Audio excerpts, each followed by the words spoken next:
Pourquoi réaliser un audit technique? Eh bien tout simplement pour savoir vers quoi orienter la stratégie SEO, tout simplement sur les mois à venir. Si vous commencez une stratégie, enfin toute stratégie débute par des bases et la réponse à des critères fondamentaux. Si tu veux mettre en place une stratégie SEO, alors déjà, est-ce que tu sais comment mettre en place une stratégie SEO? Mais si tu ne le sais pas, en tout cas, moi, ce que je t'invite à faire, c'est déjà réaliser un audit technique. L'audit technique, comment tu vas le réaliser? Tu as plusieurs moyens de le réaliser, tu as plein d'outils en ligne, plus ou moins, enfin certains sont gratuits, d'autres sont plus ou moins payants. Voilà, libre à toi de faire comme tu veux. Moi, j'utilise un logiciel qui s'appelle Screaming Frog, qui en version gratuite va te permettre d'auditer les 500 premières URL de ton site. Donc si ton site a moins de 500 URL, tu peux très bien rester sur la version gratuite de Screaming Frog, ça fera très bien l'affaire. Si tu n'es pas, si ton site fait plus de 500 URL ou a plus de 500 produits, là il va falloir que tu passes sur la version payante de Screaming Frog. Quoique tu peux très bien aussi auditer les 500 premières URL et tu n'auras pas la totalité de ton site. Mais bon, bref, tout ça pour dire que tu peux utiliser cet outil ou libre à toi d'en utiliser d'autres. Ce qu'on va voir aujourd'hui, c'est surtout quels sont les points à relever d'un audit technique SEO. Le SEO, rapidement, c'est basé sur trois axes. L'axe technique, l'axe éditorial et l'axe de popularité. Donc l'axe technique, ça va être tout ce qui est technique et c'est ce qu'on va voir aujourd'hui. L'axe éditorial, ça va être tout ce qui est, tu l'auras deviné, éditorial, c'est-à-dire le contenu, c'est qu'est-ce que tu vas donner à manger à Google quand il va venir analyser ton site.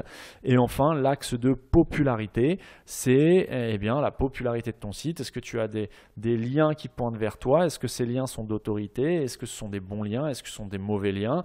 Ce que j'appelle mauvais liens, c'est des liens potentiellement toxiques ou en tout cas hors thématique, hors concept,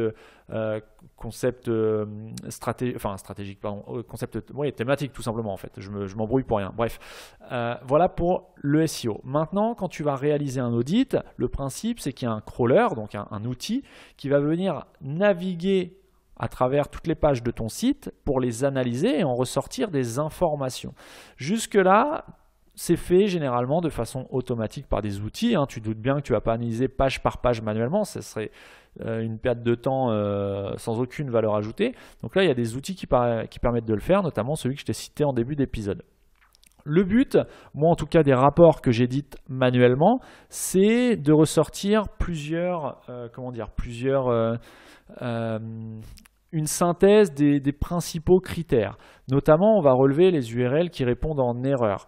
Ensuite, je vais chercher à déceler s'il y a des pages qui sont non indexables. Je n'ai pas dit non indexées, mais plutôt non indexables. C'est-à-dire, est-ce qu'il y a des choses dans ton site, dans ton code source, qui empêchent Google de venir indexer ces pages. Donc ça, c'est le but de l'audit technique, ça va être de relever ce genre de points, de points bloquants, tout simplement, ton référencement.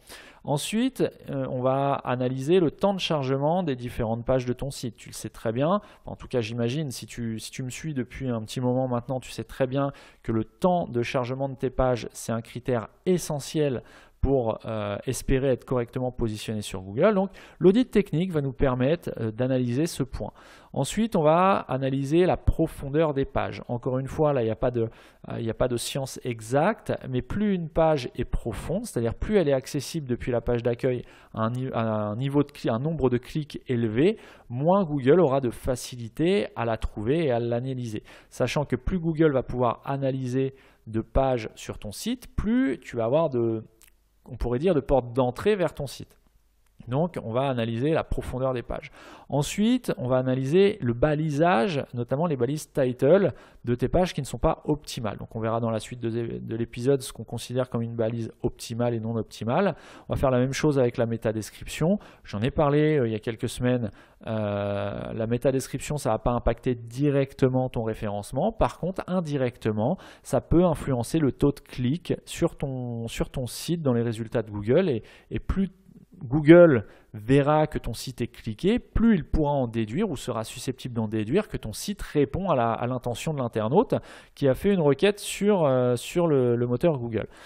Et enfin, on va analyser via un audit technique le fait d'avoir un contenu plus ou moins optimal. Alors ce qu'on appelle un contenu plus ou moins optimal, on va parler par exemple de duplicate content, de contenu dupliqué interne, on va parler de ratio texte-code, enfin voilà, on va voir un petit peu tout ça.